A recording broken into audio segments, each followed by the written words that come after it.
Second Sunday of every month, we invite some talented poets that live in and around Sarasota to read their work to this audience. And sometimes we're lucky enough to have a visit from a well-known poet who happens to be passing through town.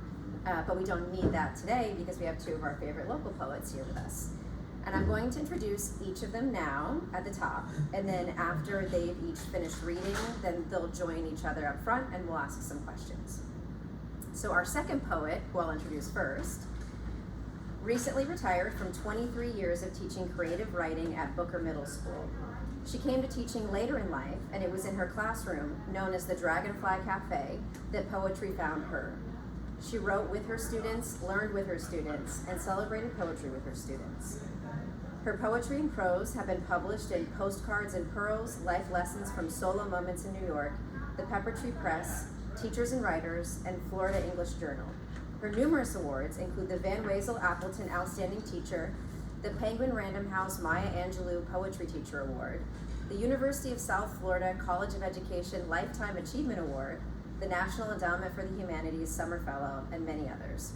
Of course, I'm talking about Joanna Fox, so let's give her a round of applause and welcome her. And our first poet was born in 2001 in Puerto Rico. She lives in Florida now, where she spends most of her time writing poetry as a fourth-year student at New College. Her work has appeared in the Bridge 8 Press, Oyster River Pages, the Sextant Review, Inscape Magazine, and many more. She is currently working on a creative undergraduate thesis that comprises a collection of poems that explores personal generational trauma, Puerto Rican identity, and colonialism and resilience. Let's give the brilliant Dariana Alvarez a big welcome and a round of applause. Dariana will start us off.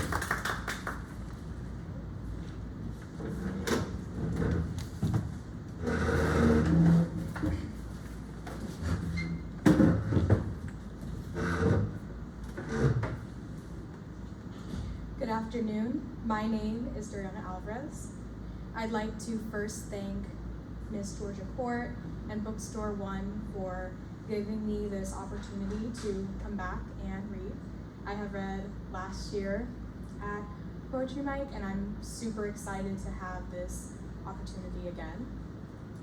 So, in terms of creative projects, as Bryn kindly said, I am working on a creative thesis for my undergraduate degree, and this thesis basically comprises of original poetry that I have written, and these poems touch on, just like Bryn said, Puerto Rican colonialism, personal and generational trauma, and it'll have its collection, and it'll have like a paper that goes in depth about like the historical context and whatnot.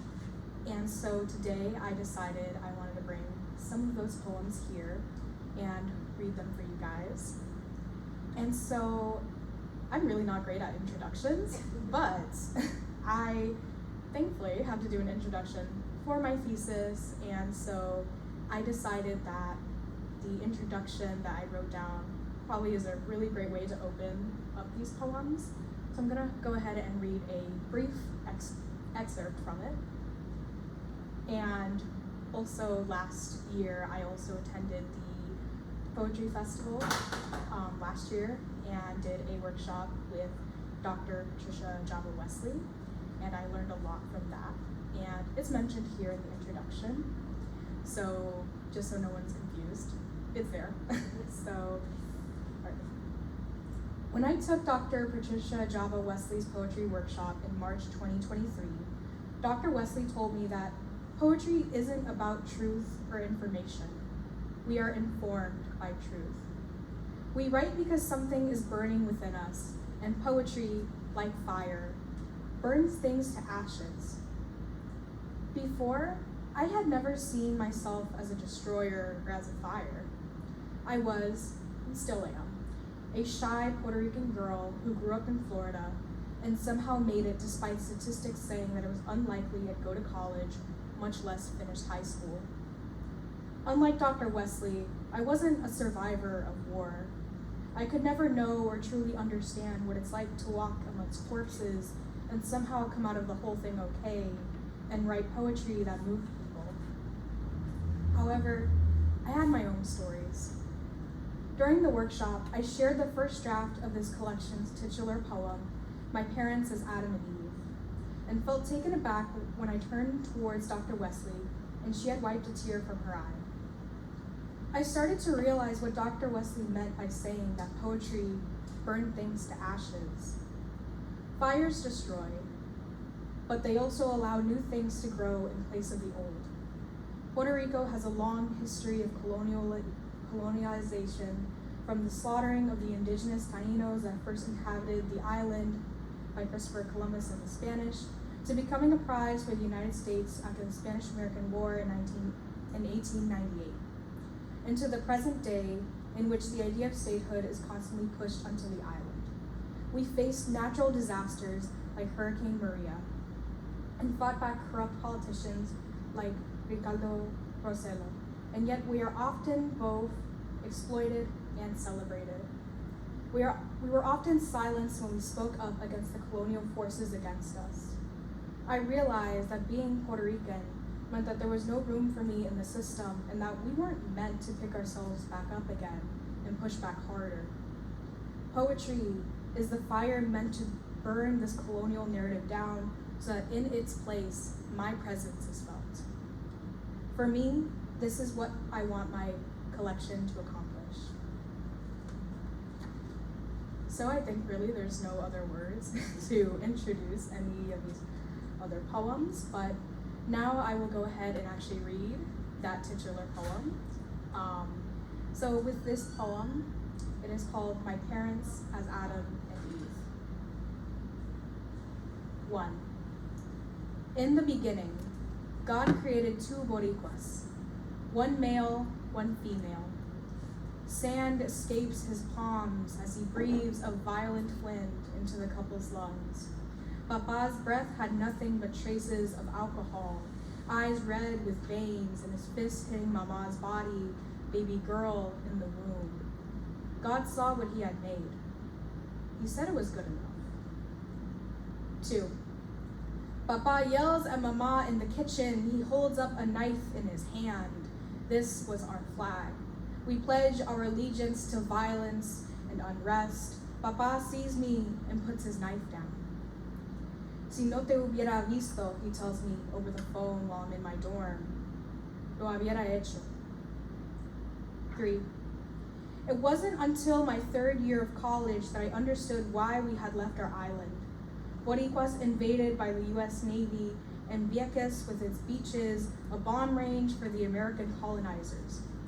Viva Puerto Rico. Adios to the US Navy. Mama bit the forbidden fruit. Florida was the only place for economic opportunities. 4.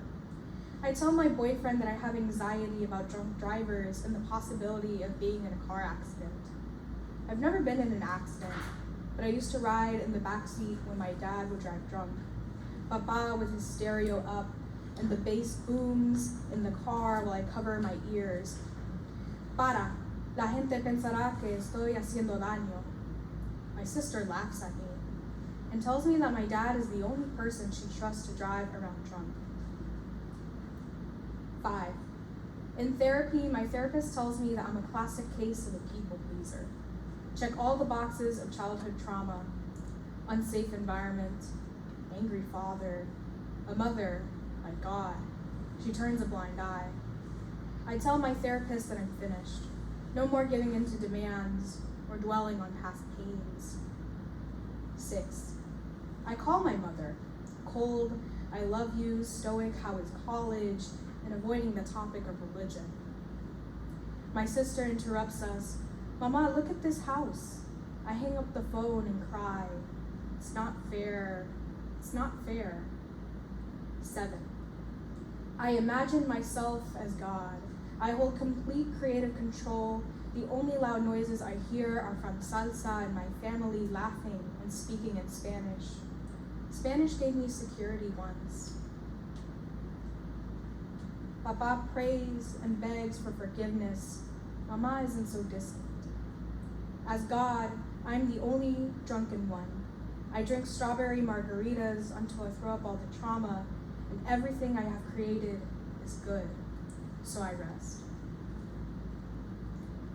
So for this next poem, this poem again goes into those themes of generational trauma, and I explore the idea of the passing down of alcoholism from my grandfather over to my father, and just what it was like kind of seeing that as a child. Bathnophobia. My papa reminds me of the stories of my abuelo who drank himself away. Papa reminds me how life is not a crystal staircase, clean and free of slips and dangers. My papa who often slips from his drinks and his own drunkenness. I count the steps he goes down and wonder if he can even pick himself back up. Pick up his broken teeth and glass shards and lick his own wounds like the animal that he has made himself to be after all those nights of cerveza and the fights. My papa who is lonely and slurs his words like when he tries to speak English. Why does your father never show up? Why does your mom have a black eye? Why are you so shy like the world is out to get you? My papa who fell down the crystal stairs and crashed his face onto wooden floors, splinters on his bloodshot eyes, and I imagine you tripped me down with him. For this next poem, this poem is more so touching on religious trauma and the idea of growing up, going your own path, and how sometimes that can affect the close relationships you have in family. Hermanos. No, my brother isn't dead. I read a poem about you for a whole class workshop where I left with both feedback and tear stains on my rough draft. He's moving on in his religion, as I move on in my life. In a way, I was wrong. In a way, you are already gone. When I sit in my bed and can't sleep, I think of all the ways the English language leaves brother up to interpretation. A brother, a friend. A brother, a fellow churchgoer. A brother, flesh and blood. I can only see you as hermano. La hermana was the name I wore for you at all your evangelistic endeavors. La hermana con el pelo largo. La hermana antisocial. La hermana tímida. La hermana que predica como su hermano. I wanted them to know me as the sister who fought over the family computer. The sister who taught you things. The sister who you came for after my drunk father left me home alone. No, I can't go to church again. No, I can't give my heart back. El hermano que es un pastor, la hermana que es una poeta. For these last two poems, they're kind of companion pieces, I guess you could say.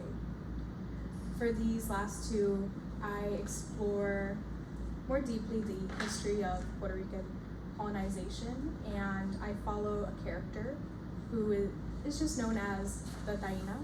And the Taínos were indigenous people that had lived in Puerto Rico before the Spanish came and did their thing. This first one is called Culebras. And the Lord God said unto the serpent, because thou hast done this, thou art cursed above all cattle, and above every beast of the field. Upon thy belly shalt thou go, and dust shalt thou eat all the days of thy life. And I will put enmity between thee and the woman, and between thy seed and her seed. It shall bruise thy head, and thou shalt bruise his heel. Genesis 3:14-15. The Taína's first word was culebra. We taste sex from the Canepas and Piña. This island was ours and ours alone, until God and man told us in a language that we didn't understand that it wasn't. I tasted dust from the ground, cut down our trees, set fire to the island, Man told us in a language we didn't understand that we were theirs now. You can't win against God. Cut down our trees, set fire to the island, the Taina, bare breast and gold. We couldn't hide from God. Man's heel upon my head. The Taina wore garments like her body was something to hide. Tortuga, coqui, once bathed in the beach waves. Man's heel struck my head. Venom escapes my fangs in sandy waterfalls. Tortuga, a heavy shell. Coqui sings only for gringos. This wasn't our garden or our jungle. Venom, like rain, poured onto the sand. God watches and punishes us one by one. This wasn't a garden or a jungle.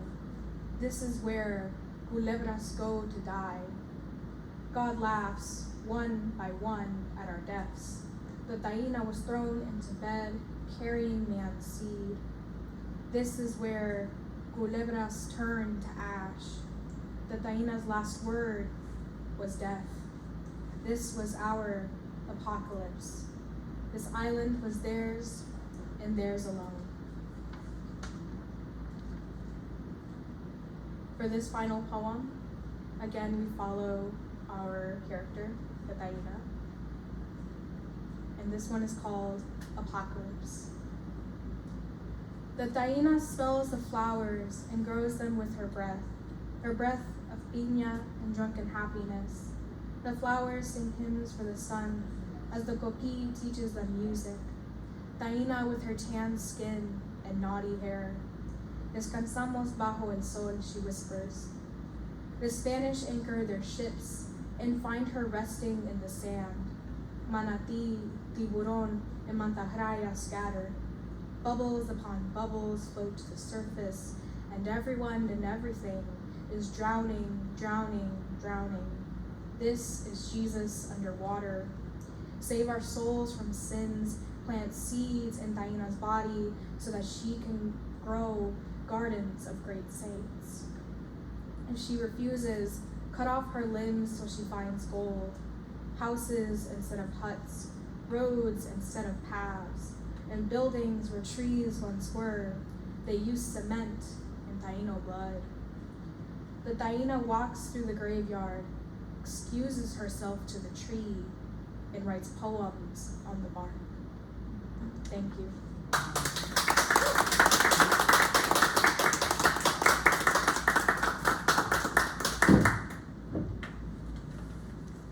Thank you. Those were a delight to listen to. I could envision so many things through your words.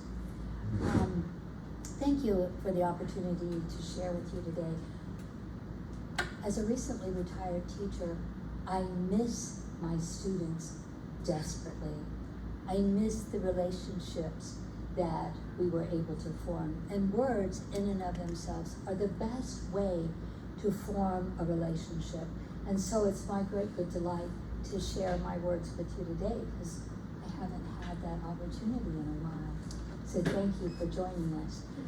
I was invited by Bradenton. I live in Bradenton, and I walk the River Walk. Have any of you done the River Walk and been in downtown Bradenton? So they were having a promotion called Love This City, and they invited me to write a poem to love this city. So I hope you can relate to some of the places in this poem. To realize Bradenton, lean in, listen to the whisper of the river. Overhear the murmurings of the live oak trees dripping with mossy angel hair. A canopy shading Main Street that eavesdrops on the commerce of the public market, arrayed in citrus yellows, ripe reds, and fresh greens. Do you hear that sound of Bradenton? It is the past that mingles with the promise of the future, and you are part of it. History casts its long shadow from the manatee mineral springs that slake the thirst of those running to be free, to the Manatee River that witnesses our city awakening. At dawn, friends walk at a pace to beat the sun. Bikers ring their bells not so much in warning, but in anticipation of a hello or good morning about to be voiced by a friend whose name you don't yet know. Perhaps a dolphin will surface, its exhale breaking the stillness. In the distance, a warning whistle to clear the tracks. The Tropicana train is coming. But not all are so inclined to rise early, to herald the start of a new Bradenton morning. Others prefer to frame their day in the village of the arts, a colorful vibe on the canvas of life, where artists live and work and welcome you to the smells, the sounds, the sights, the sensory experience, a pastiche of culture, creativity, and cuisine stitched with the threads of people. Time that has recorded the crack of the bat every spring, skateboarders catching a concrete wave, the laughter of children drenched in the fountains of the splash pad, fishermen sharing the dock with the pelicans and gulls, each hoping for dinner. Yes, there are some raggedy edges, a bit of the rough and tumble crowd, those quirky embellishments that add dimension, definition, and design. Bradenton wouldn't be Bradenton without them. It's all part of the tried and true next to the trying and the new. A city is its people. They are its heart, its rhythm.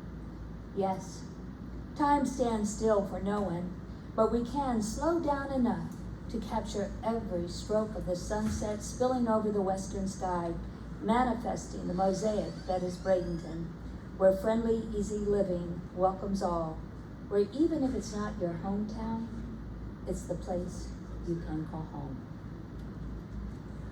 So come visit us in Bradenton. Their public market is not as extensive as the farmer's market here, but it's inviting just as well. I like poetry of place, and you realize the place after you have left that place. It's what lingers in your mind, in your heart. And have you ever been to a destination with its own unique aromas that when you get home and you open up your suitcase, the smell of the lake welcomes you? I love that about traveling, going and coming back. Here's a poem on the rhythm of the mountains. I have left behind the dulling rhythm of the city, same route home, same schedule, same old, same old. Here, the rhythm of the mountain is unhurried, unscripted, unpretentious, yet constant, choreographed, elegant. Elegant in its rich array of emeralds, rubies, and golds, choreographed with clarity, curve, and grace. Constant with the sunrise, the sunset, and growth. On the branch, a berry has ripened, a new one is coming on, all in its own time, not complicit with expectations, not disturbed by demands. I tell myself, insinuate yourself into her story, ingratiate yourself to her, and know that the mountain will remember you when you return. A few years ago, well, actually, it's been longer than that because I had to renew my passport, I had the opportunity to study in Prague one summer. And this is one of the pieces I wrote from that. Prague, I walk your streets cobbled from the pain of the past, crowded by centuries of time travelers, rising up from the astronomical clock tower that charts the sun and the moon, ringing out each passing hour, echoing across each year, sweltering in the history, down-shadowed lanes where alchemists stirred their elixirs and potions. It's not magic, but beauty. It's beauty that brings me to linger in the scattered light that is the poetry of Prague.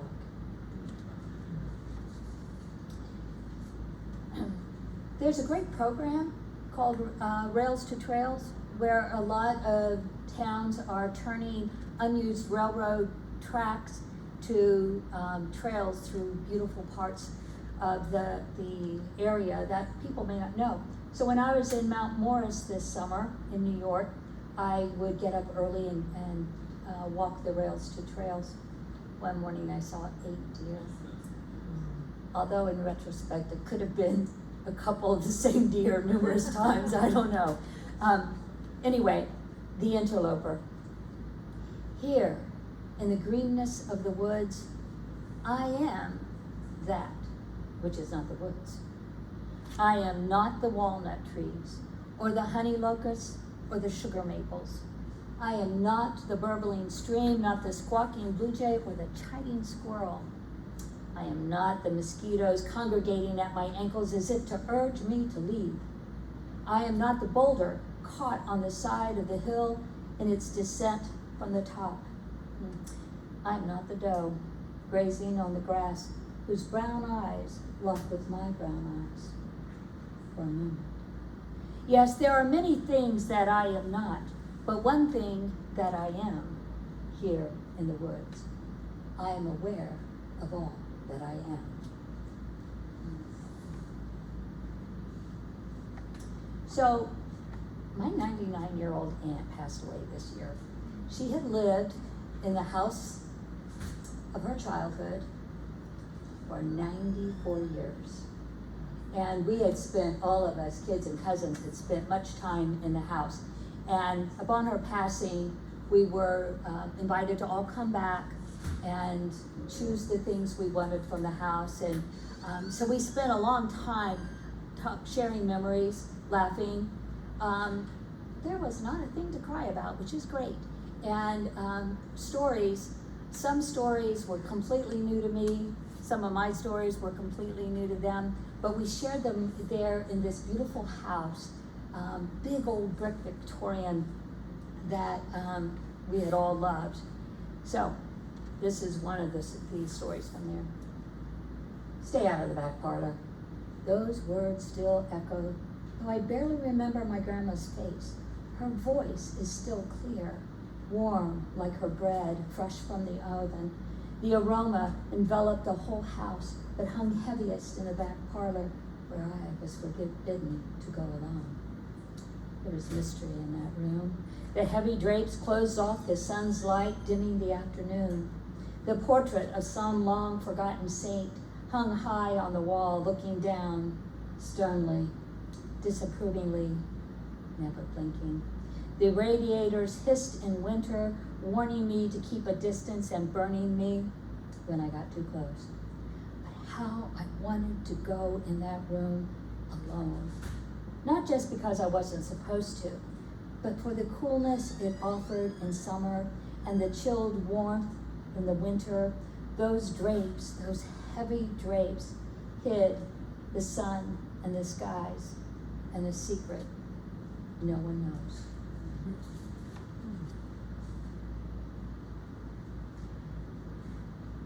Atop the dresser sits Grandpa's box.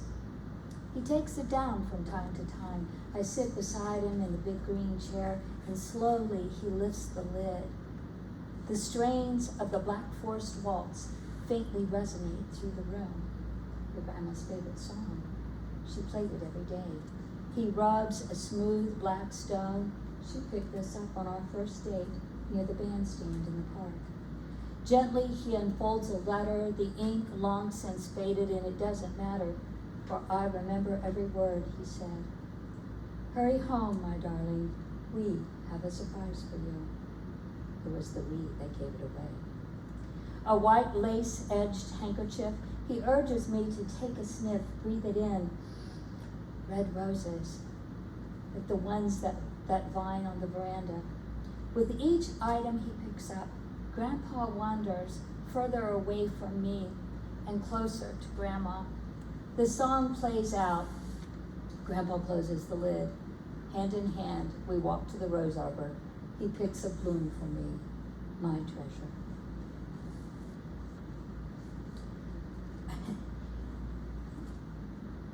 There was a place that Dad would take us to,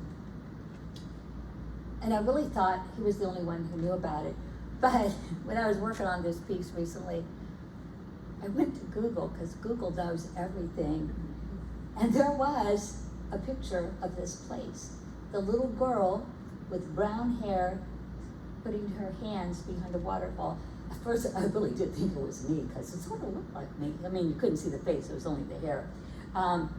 So at first I was excited, and then I was kind of sad, because I thought it was our own private place. I wonder, just how did dinosaurs get caught in the crevice of time, hidden behind this curtain of the clear trickling stream, pocketed in a pillow of ancient blue clay, awaiting discovery by a little girl, anxious to paint her face in preparation of a battle against unseen warriors who had forged their flint arrowheads at the edge of this stream. Even more curious is who revealed the secret pocket of blue clay to my dad. None of my friends knew about it. We never encountered another human being when we were there.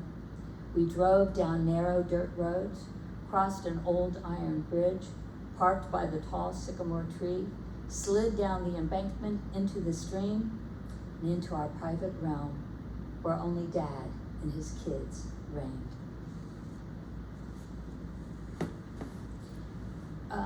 Ted Kooser was Poet Laureate for the United States in 2004, and again in the 2006 years. And one of his projects was to send Valentine poems to people all over the United States. They were little short postcard poems, and I happened to be the recipient of some of those poems. And when he was done, he did 25, so he did it for 25 years. And that's not right, because if he had done it for 25 years, he must have started before he became Poet Laureate.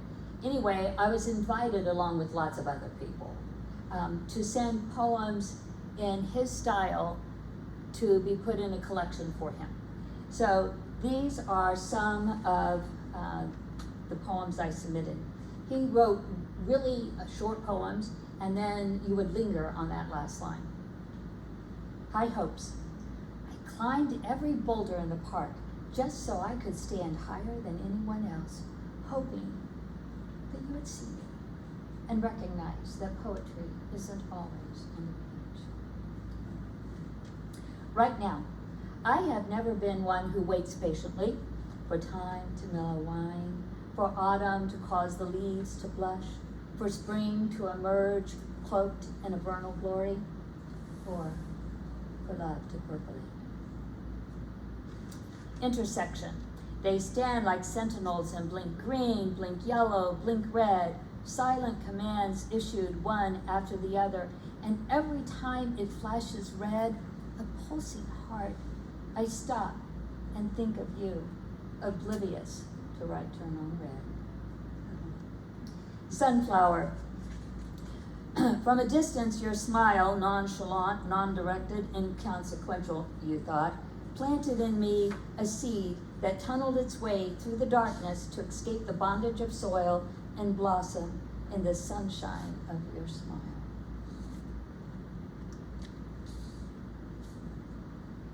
Last summer was hot. But instead of thinking about how hot it was, one could begin to think of how cool some hot things are. So here's some summer jazz. Hot notes sizzle, incessant drums thunder, cicadas buzz, fiery sun distorts, heat waves radiate, and improv, the soundtrack of July.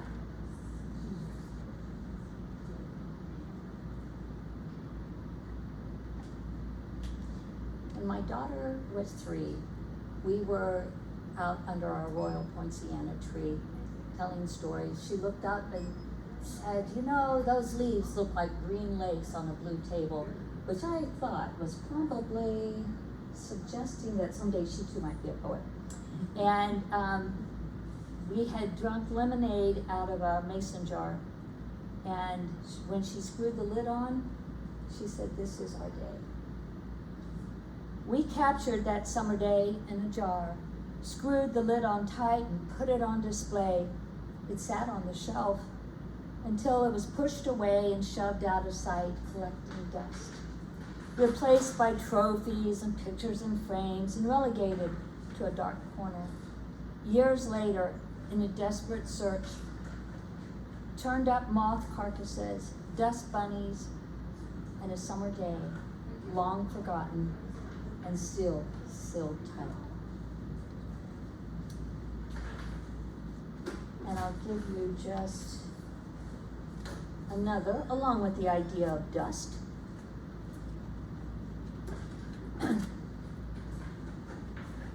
Dust off the memory of being a kid. Run in the rain, play in the snow, lie on your back and make an angel. Dust off the memory of the ancients, of the people who came before and blazed a path for you, for me, for us to follow. Kick up the dust. Yeah, kick up the dust. Create a sensation. Live with so much energy that the dust never settles until long after you're gone. Thank you.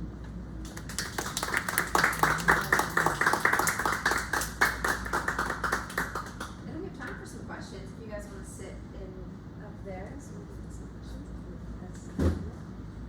Watch that cord. I would trip over.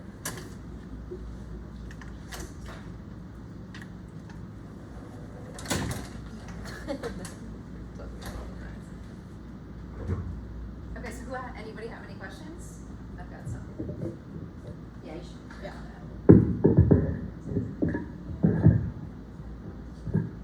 Okay, well, Joanna, while it's fresh, I was thinking you were talking about that secret place. A Yes. place that seems like, you don't have to tell us what it is or where it is, but do you have a place like that here where it feels like only you know about it, that you love so much?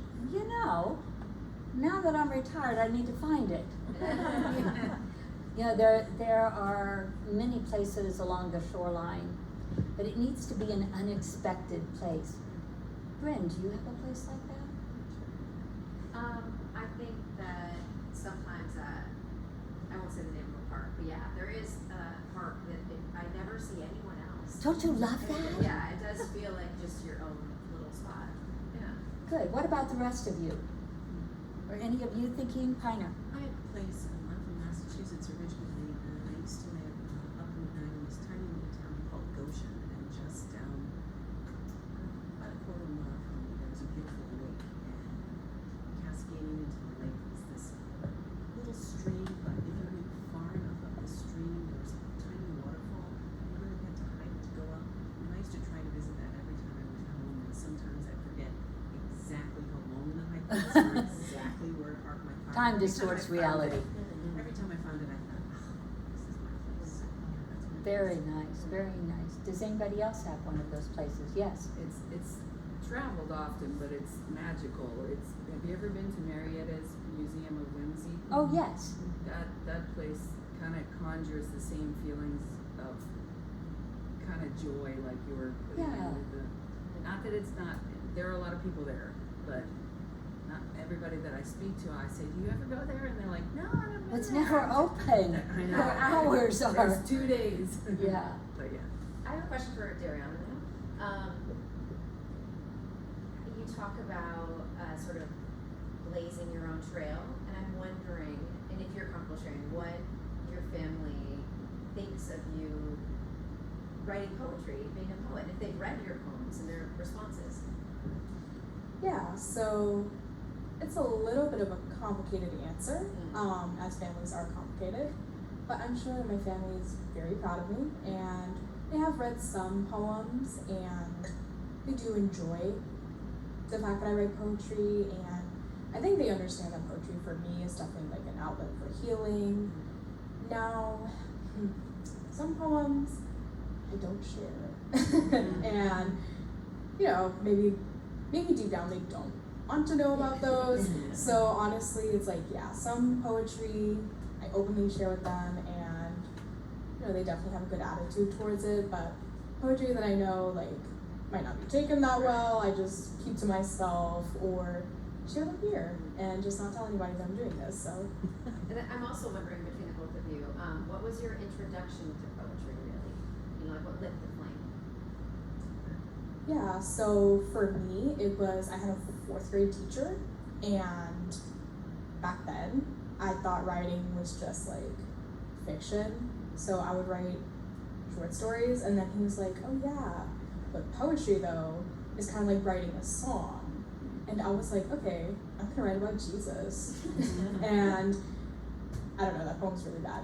And then I kept writing like these song-like poems, and one day, because I used to talk about my father a lot, my teacher was like, hey, why don't you write about that? Because that's something that you care about, but you never write about it. And I was just like, oh no, it was so touchy. But I did it anyway, and he read it, and he was like, this is like the most beautiful thing you have written, like ever. And so I love him. I credit him for actually falling in love with poetry. And I've also had a teacher in high school she's amazing. And she also really encouraged me to be vulnerable. And really, teachers are amazing. They're awesome. Thank you for all those years that you were a teacher.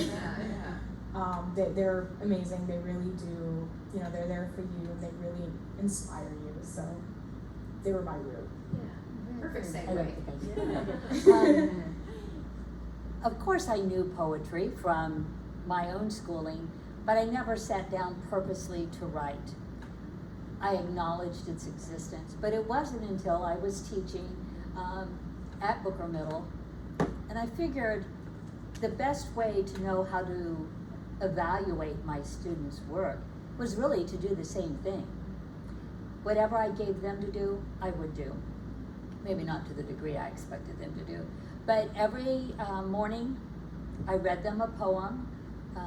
There towards the last few years, it was always Mary Oliver. And sometimes we would all take a line out of the poem and use that as our springboard. And sometimes we would take a phrase for the title. And then we did the typewriter poetry, which was spontaneous from words drawn from a jar. So the more I had the great good fortune to teach poetry, the more I came to know that, hey, it isn't, I was watching you guys as I was reading, and as Dariana was reading, as I'm watching your faces. Poetry has the power to transport you. Every one of you, I could see you leave this room. Some of you haven't come back yet. And, so when I realized the magic and the power of poetry, I just wanted to know more. I wanted to hear those words. So I read to my babies, I read to my grandchildren, and the power of words. Well, here we are in a bookstore, which is filled with words. So y'all know that, but that's where it came from. So Mary Oliver, obviously influential. Dariana, who's one of your favorite poets? Yeah, so one of my favorite poets definitely is Natalie Diaz. I 100% recommend, if you haven't already, pick up her book, When My Brother Was an Aztec. My Brother at 3 a.m. was like the best one, in my opinion. And also Sharon Olds. She is very vulnerable in her poetry. Stag's Leap. I love that book of poems. Yeah, the one that I like is Satan Says, and I like the poem, I think it was called That Year, where she kind of goes into detail about like her home life and all those things. And any poet really that chooses to be vulnerable and writes about it and doesn't really care like what other people think are usually my favorite. So what advice would each of you give to someone who's just wanting to start trying out poetry, wanting to write poetry, and hasn't yet? What would you tell them? I would say don't be precious, because that's like a big piece of advice that my high school poetry teacher gave me, and I was like, what does that mean? Like, what does it mean don't be precious? Like, isn't that a good thing? But no, she said, don't try to copy a style that isn't really you, isn't really authentically you, and don't tiptoe around what you're actually trying to say. Just let, yourself pour out on the page, let the images and the words speak for themselves.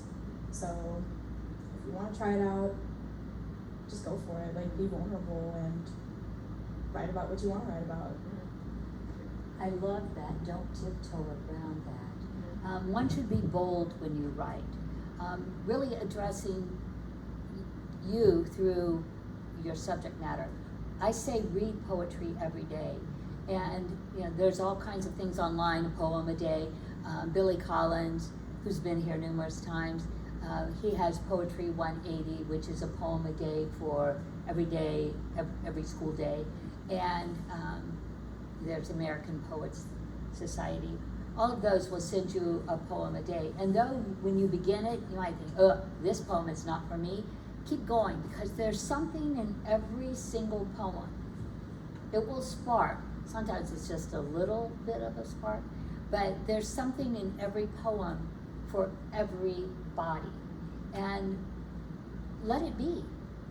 Let it be. I love don't tiptoe, be bold, go for it, but be part of poetry. When I studied in Prague, Dr. Reagan, who he had been jailed with Václav Havel during the Velvet Revolution, and they were both there for their words. And while they were in there, they said, let's, when we get out of here, let's do something with words for the world. And so Dr. Reagan, who was a professor of creative writing at UC California, takes 10 Americans to Prague every year and teaches at Charles University. And we would have our class. It was really kind of crazy when I got to go, because he had been in Sarasota. Somebody says you have to go to the Dragonfly Cafe. He thought it was a real cafe and was surprised that it was a kid's classroom. So he came in and he told us things, but one of the things he said was say yes to everything that comes your way. Kwame Alexander, by the way, another poet, says the same thing. Because the world is giving you the opportunity to become who you are meant to be. Do you have what it takes to become who you are meant to be? So when an opportunity comes, no matter how daunting or how kind of scary it might be, go for it. So he's telling my students that, and then he says that he has this program, takes 10 published poets and screenwriters. Well, no big deal, because I'm not either one of those at the time. And then he turned to me and he said, we still have openings for this year. Would you like an application? Well, all right. I had to say yes because he just said that. So I thought, well, there's really not much of a chance. He's just taken by how cool my students are that he would suggest that. So anyway, I got there. But every day after he was done with the lesson, he would say, go out and live poetry. If you can't write the poem, be the poem. And so, living poetry, it's looking at something in a way nobody else does. On the wall in our classroom, it used to say, a poet sees what nobody else sees, and then helps them to see it. So your job for yourself first is, how can I look at this and find a new way of seeing? Poetry is not just, because anything that you say after just diminishes what you're about to say. Poetry is seeing the world differently. When you go out for the sunset, turn around and see the afterglow. Often that's the best part. When you're taking a picture of a flower, be willing to look at it from the underneath side. Oh my gosh, the geometry of the world, and I don't even do numbers, but the geometry of the world is stunning. Find it and then share it. I've got a question over here. So I had a comment and a question. Dariana, I love the way you put both languages in, but when you're disabled like myself, and I know poquito, is there any way I could get the feel of what it was? Some words in Spanish are very close, but I'd love to know what I missed. Actually, yeah, you passed me that. I know, I have a lot of Spanish in here.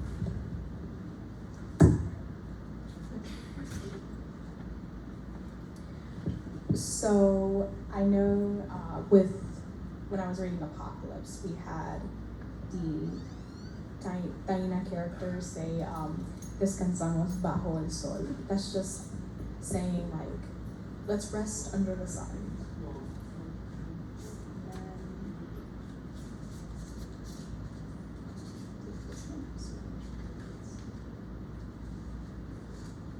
Well, culebras, the word itself just means snakes. Right. Now this one has a good amount.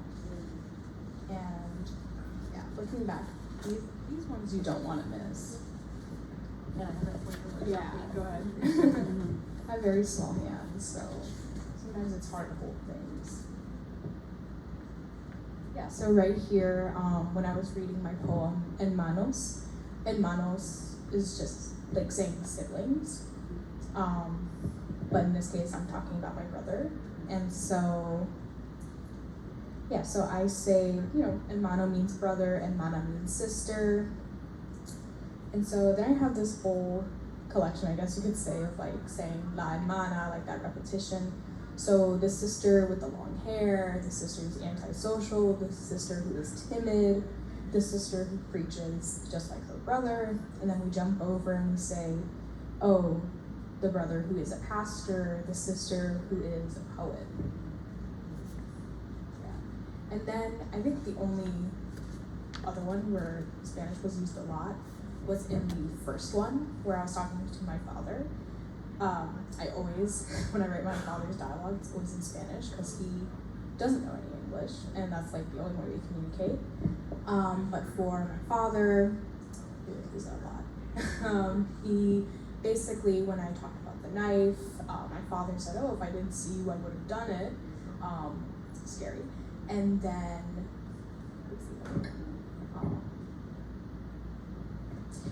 it was when I would cover my ears when I was little in the car. He would say, oh, stop, people are gonna think I'm hurting you. Which, I mean, come on, Dad, you're driving drunk. I mean, of course. But yeah, I think that's all the Spanish I had.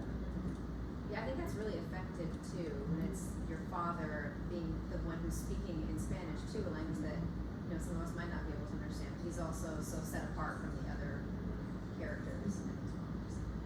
Yeah. Any other questions? Thank you so much, guys. It was so much fun.